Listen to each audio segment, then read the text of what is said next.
Industry experience is an interesting one.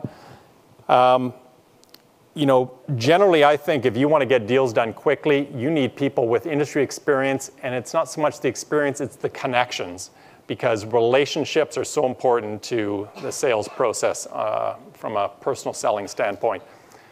So most often I've tried to hire people with lots of industry experience and connections.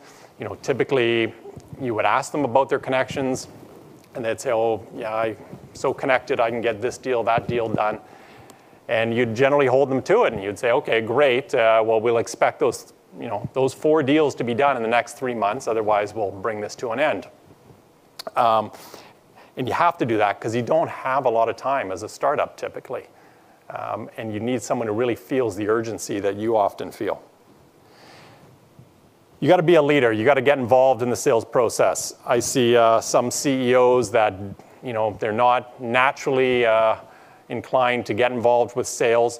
But this is the most important thing. Number one, to have a good idea of what your sales team is doing and to learn what those customer needs are. I recommend going on as many sales calls as you can possibly go on, especially all the new ones with new customer segments, because the amount of learning you're going to get out of that is critical to your business.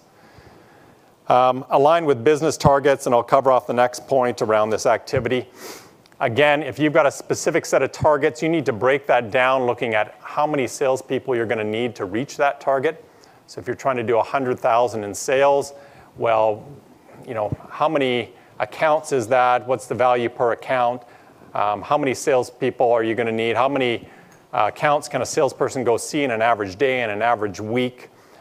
You need to really think in detail about the numbers from kind of the bottom up to determine what